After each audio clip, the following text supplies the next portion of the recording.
is Bharat Nagpal for iGyaan.in, and today we're going to be unboxing and taking a look at the Micromax A90s. Now, the A90s comes for a price about 12,500 rupees in the market, and inside the box you get the Micromax A90s itself. You get a USB charging and data syncing cable, a charger. You also get a set of standard in-ear headphones that Micromax has started putting in their device, which have a standard 3.5mm headphone jack, which is slightly tilted, nice headphone jack. And you have documentation and warranty certificate. You also have a 1600 mAh battery on the device.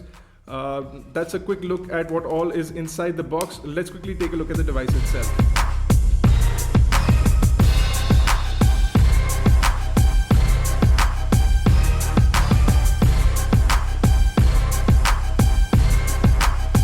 What's happening guys, it's Bharat Nagpal for iGyaan.in, and after a very long time I'm going to be reviewing the A90s from Micromax. Now we're really late for this review, but we really held on to this phone and used it for quite some time before we came out with the review. So this is going to be our review of the A90s, and we hope you guys like it. And if you do like the video, don't forget to give it a thumbs up. It is for the video, not for the device itself. So if you like the phone or dislike the phone, leave that in the comment section. But if you like our efforts and if you like our videos, give it a thumbs up. Let's talk about the A90s. Available in the market for about 12,000 rupees, slightly higher than that. This is a 4.3-inch Super AMOLED display with a resolution of 480 by 800 pixels. It has a 1600 mAh battery, and the biggest selling factor for this phone is the dual-core 1 GHz MediaTek processor. Overall, when you look at the looks of the device, it looks almost like the Galaxy S2 from Samsung. But that's not what the selling factor of this phone is. Let's go ahead and take a look at the hardware on this, and then we'll go ahead and turn on the device and show you the interface. So first of all, in the front over here, you have a front-facing VGA camera. You have the earpiece. Below that, you have the Super AMOLED display. It's fairly nice. It's not a 16 million color display as we would have liked, but it's a fairly decent display either way. It's a 480 by 800 pixel display, which is fairly crisp on the device, and it fares fairly well. If you look at the bottom, you don't have any touch capacitive buttons on the device itself. The soft buttons show up on the interface, so the buttons are within the screen, so you do lose a bit of the screen for the buttons to be displayed at the bottom. If you look at the bottom over here of the device, you have a microphone hole. On the right hand side, you have the power lock and unlock button, and on the top over here you have the same sliding sort of door which allows you to open up and charge your phone via micro USB. You have the 3.5mm headphone jack or earphone jack, whatever you like to call it. On the left hand side, you have the volume rockers, and on the back over here you have an 8 megapixel camera, which is slightly improved when you compare it to the camera on the A90. So slightly better camera, slightly better hardware, but overall look and feel of the device is almost the same. You do have an LED flash, and you do have a noise cancellation microphone which is at the back, which is also used for video capture audio, which is good. On the bottom over here you have the speakerphone along with the Micromax logo, and you have this nice texturized back panel which looks and feels really nice in the hand. Overall the phone looks really good, and from a distance no one can really compete and compare with it. If you look at it, it almost looks like an expensive over 20,000 rupee phone, but it actually costs around the 10,000 price mark. So that's about it for the frontal area or the exterior of the device. Let's talk about the insides. Like I said, you have a 480 by 800 pixel display. As we said, we have a MediaTek processor running the insides, which is a 1 GHz dual core processor. The device is running ice cream sandwich out of the box. And to give you a quick look at the rest of the specifications, we're going to run quadrant standard and show you what that shows in terms of hardware. So let's go into system information over here, and let's look at the device. Like we said, it's an ARM v7 processor running at 1001 megahertz, so slightly under the 1 gigahertz price or exact mark. You have dual cores like I said earlier, and for memory we have 482948 kilobyte, which almost translates to 512 megabyte, slightly lower than that. For resolution, we have 480 by 728, so 800 pixels are not so much. That's possibly because of the fact that some of the pixels are used by the buttons at the bottom, which could be the reason why we have less in vertical size over here. Let's look at the GPU over here. We have PowerVR SGX 531 GPU, which is on this device. So that's good. I want to look at the sensors over here. So we have an orientation sensor. We have a 3-axis magnetic field sensor. We also have a 3-axis accelerometer, a proximity sensor, and a light sensor. So fairly good amount of sensors in the A90s as well. So pretty good. and the device does fairly decent job of running through your daily tasks. So now if I pull down from the top over here, you'll see the standard notification panel that you've been seeing on Micromax Android phones. You can slide from the top over here to look at your quick launches, so you can turn on brightness from here as well. You can also turn on or off timeout for the device. I can put it in auto as well. I'll keep it on medium for the time being. I can also turn on auto timeout for the screen, auto rotation as well. I have Wi-Fi, Bluetooth, GPS, data connections, airplane modes, and then I have sound profiles, which is fairly good. I can look at my notifications at the bottom over here. I can slide through them to quit them, and I can also quickly jump to the settings panel. If I jump to the settings over here, you'll see the ice cream sandwich sort of layout. If I jump into about phone over here, you'll see that it's running ice cream sandwich 4.0.4, and it's the A90s. So that's decent enough. So let's come into the phone dialer real quick. I'll show you what the dialer looks like. So this is a dialer. They've now added the wallpaper showing from the background, which is fairly good. Looks nice. You can also jump to your call log and your favorites from here, and you can also add your contacts within the phone, so you can quickly jump to your contacts from here as well. If I jump into call settings, I can also turn on healthy dial, which allows it to give you an electric vibrating alert when your phone is being dialed, or so it's like a haptic feedback. And you can also overturn the phone to mute the device. So if you're getting a call, you can just simply turn the phone around to mute it. You can also go into other settings where you can get a minute reminder. So every minute you'll get a beep within your phone to tell you that 1 minute is over. And you can also have quick responses. I can call you later, can't talk now. So if somebody's calling you, you can quickly reply with a message, or you can end the call and send a message instead. So features that you get on the iPhone 5, for example, are available on the A90s. Nowhere near in terms of comparison, but you have that feature now. So that's good. That's the dialer. Let's quickly look at the keyboard in the messaging panel. So you'll see that everywhere in the dialer, in the messaging panel, you have this really nice see-through sort of interface that shows you your wallpaper, which is good, which is a slight difference from what was on the A90. If I compose a new message, you can see I have sort of a stock dialer over here. I can also add attachments into this, which is fairly good. I can also make voice to text conversions, or voice to text input using the microphone, which is at the bottom. It uses standard Google voice to text, which is fairly good. And the keyboard is also fairly nice. You can replace it with several other keyboards available from the marketplace, and it does a fairly good job. You can also get swipe sort of interface if you want. And you can see if you turn it into landscape, you get a better sort of wider keyboard, which is slightly nicer to use. So daily usage on the phone is fairly decent. It's quite snappy thanks to the dual core processor, and you'll have no issues using the phone. You can also pinch out to show all your screens, a sort of feature that you get in Sony or HTC or Samsung phones. Micromax has finally added that. It's sort of a leap interface where you can just pinch out and zoom in. You can add up to 7 home screens. Actually 9. You can continue to add them. So I have 9 home screens now, which is fairly nice. And I can also delete a screen if I want. I can move it around. So lots of customization options from Micromax for their devices. I can also quit this, or I can delete a screen by tapping on a small little X on the top of the screen, which is also an option that is given over here. Now to customize the screens, I can add widgets, wallpapers, or shortcuts. Simply hold down to add a widget. So you can drag a shortcut and drop it on the screen over here. You can add a widget as well. So if I want to add, for example, a dual clock or a world clock, I can do that by simply picking and dropping it. I can also add a shortcut. So for example, if I want to quickly add a settings panel shortcut, I can do that as well. So I want to quickly turn on Bluetooth, and that shows up over here as well. So I get a Bluetooth icon, I get my world clock like I wanted to. I can also tap on the menu button at the bottom, and I can also change desktop effects. So I can have a wallpaper scroll or not. I can also have desktop switching effects, which is fairly good, nice little customizations. I can also change the wallpaper to a live wallpaper. All those basic sort of Android things that you can do. You can also get a video wallpaper. I don't know if they have any in stock. So they have this one in stock. So I can set it as a wallpaper, and it will continue to play a video in the background, which is fairly nice. You can see over here it's playing that video in the background. You saw a little bit of crashing over there, and once you have the video wallpaper running in the background, RAM consumption goes up, and you'll start to see a slight bit of slowdown in usage. Okay, so let's talk about all applications over here. You have a list of all your applications in the standard panel over here at the bottom. So let's talk about all your applications show up in this slide left or right sort of panel. You have a bunch of apps that are pre-installed. You have an application manager.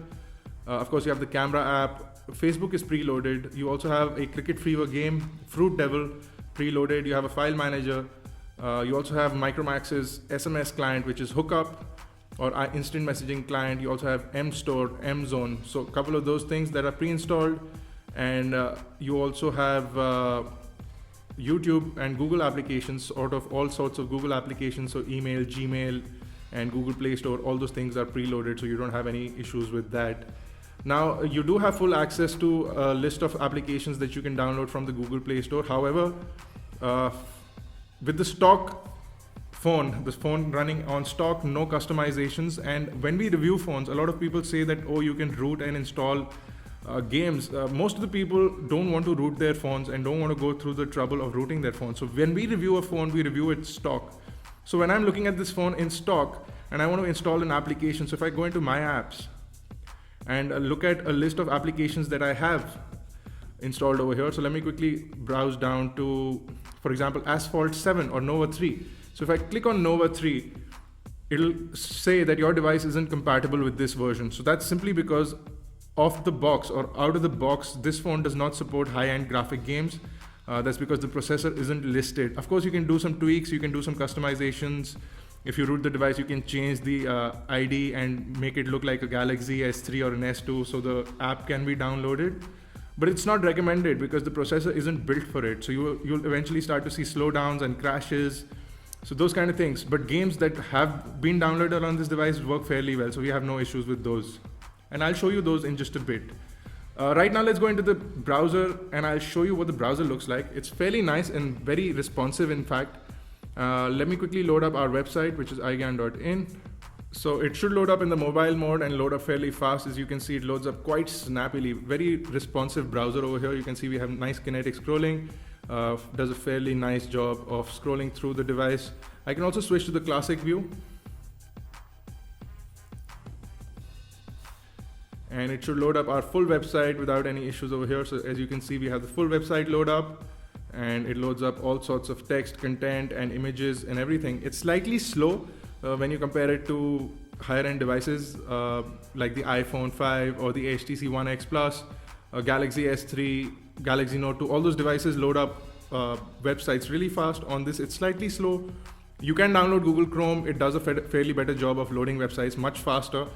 The standard browser is a stock Android browser, so it does a fairly decent job. It is somewhat built on Chrome, so you can manage your tabs, you can add more tabs, do a bit of those things. You can also quit tabs by simply sliding them off the screen. It doesn't seem to be working right now, come on. Okay, so it quit. You can see over here, once we have the full page loaded, okay, I pressed that by mistake. So let me quickly go back to the home page, which will again take a fairly long time to load. Hopefully it has the cache and it loads the website for the second time a slight bit faster than the first time. And it does sort of load it faster. Okay, so you can see that kinetic scrolling is fairly smooth. One of the best that you can get in this price bracket. Pinching and zooming in, again, you'll see an initial lag, but then it starts to smoothen out. It's not the best.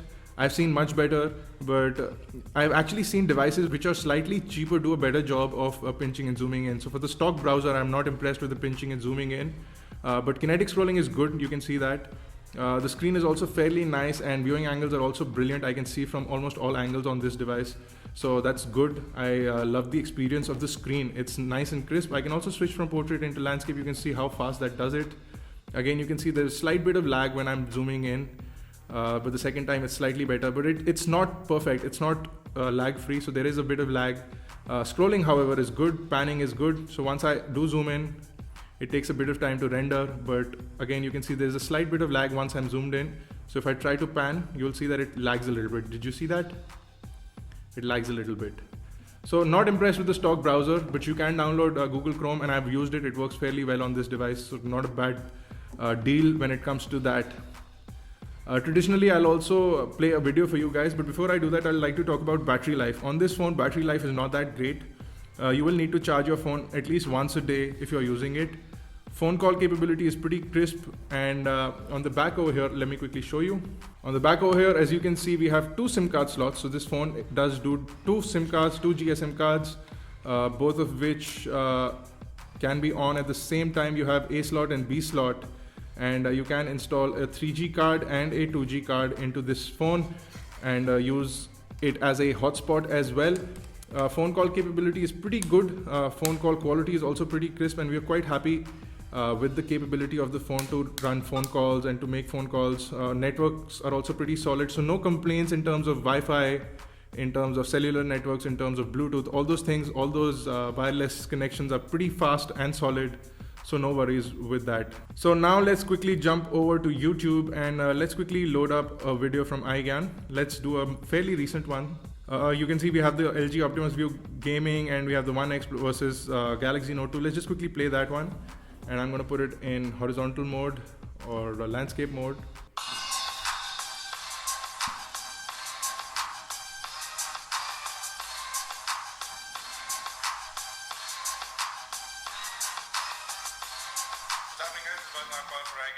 And today we're going to be comparing the HTC One X Plus with the Galaxy Note 2. Now both of these devices stand as flagship devices running Android Jelly Bean from Samsung and HTC respectively.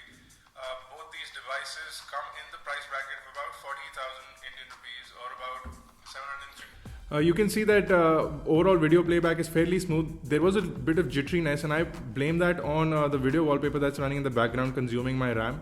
So if I quit that wallpaper and if I put a stock image, the overall performance of the device when it comes to video comes back to normal, but that's not a way that we would like it to. So if you have a video wallpaper, I would have loved it if it did not bother me while playing back video, but it does. So there's something that I wanted you guys to know, that if you have a video wallpaper running in the background, it will slow down the performance of your device considerably. So you might want to consider putting in a stock image so that you have some RAM free, so that when you're doing video playback, it's decent. Also at the back over here, you have a nice and loud speakerphone. However, when you're playing games, your finger is going to be over it, and it does muffle out the audio quite a lot. So you have to be careful where and how you're holding your device. Also, if you guys haven't noticed, this lock screen is pretty cool. We have this nice pixel ball that keeps jumping around and slightly indicating that you slide your phone to the right, slide this ball to the right to unlock it. Slight bit of indication over here. Nice animation by Micromax for the device. Looks fairly nice, looks kind of futuristic. So there we go. We've done most of it for this device. I'm also going to run a bunch of benchmarks, and I'm going to play a bit of games for you. So let's start with gaming first before we actually jump into benchmark. And before we do that, I'm going to show you the multitasking panel over here. So if I do that, you see the standard ice cream sandwich multitasking panel. All I need to do is quickly slide out all the applications that I have running in the background. It quits them from the background, so slightly frees up the processor a little bit, also frees up a bit of RAM for normal usage, so that's fairly decent as well. You can see my battery meter is starting to fall down quite quickly. Like I said, now I've been using this device to show you guys, and the battery is not that great. Let's quickly jump into Blood and Glory, is one of the first games I want to show you guys.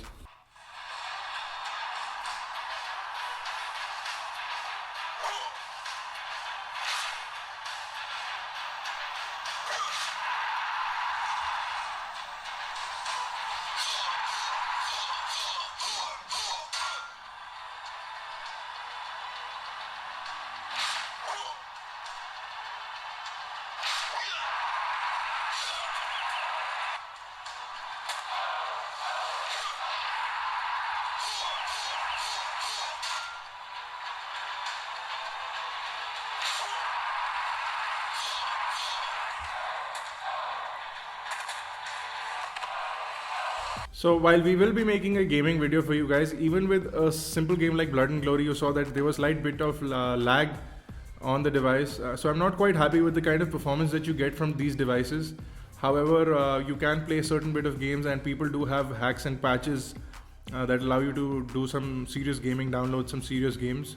So if you're interested in doing that, you can search around and find a patch that will allow you to play a certain bit of games on this device. But off the box or out of the box, certain high graphic games, even FIFA does not load on this device. It just says that it's simply not designed for this device. I'm going to play one more game for you guys, and of course we're going to have a full gaming review video also coming up for you guys as well, so you can stay tuned for that. But I'm just going to show you one more game over here.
So you can see some games do work well while some do lag on this. So not a perfect gaming device, but you have a lot of productivity options that you can with this device. You can of course get yourself a whole host of Office applications from the Google Play Store, download them. You can have all sorts of Office documentation happening on this device. You also have a full-fledged file manager that allows you to handle all your files. You can download apps, you can handle your documents over here. So nice file application as well. That has been added. You also have a remote control feature that allows you to start an FTP server and transfer files over wirelessly. So that feature is inbuilt. Most of the devices, most expensive phones also don't have a wireless access feature. This phone does, and it's absolutely brilliant when it comes to that. Also, a couple of things that we like is you do have spoken actions. So if you do get an email, the phone will speak it out to you that you got a new email or a new SMS. You can have those settings in this device as well. So the last thing I'm going to do, guys, is I'm going to run a bunch of benchmarks, and the first of them is going to be Antutu benchmark. Actually, first is going to be quadrant standard. So the first thing I'm going to do is run quadrant standard for you guys and show you what the result is like.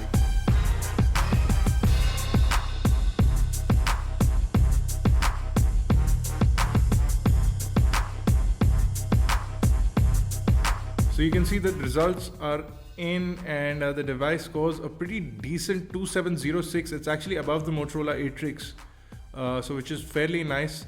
So 2706 on the quadrant standard benchmark for 11,000 or 12,000 rupee device is fairly decent according to me. I'm going to quickly quit this and I'm going to switch over to NinaMark, and I'm going to show you what that looks like. So this is the NinaMark benchmark. Let's quickly run this for you guys as well.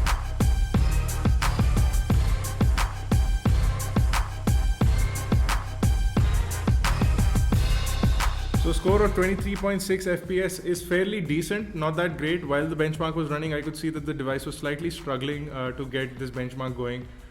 So that's the result for you guys, 23.6. Maybe that's why most of the games don't work on this device. In conclusion, I think the device is awesomely built for the price. You have a nice set of specifications. The fact that it comes with an AMOLED screen is something that sells this phone to any user almost instantly.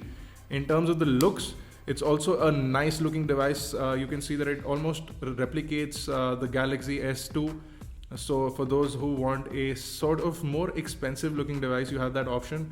But apart from that, you also have dual SIM cards in here. You also have a decent camera. I'll also upload a camera sample video for you guys.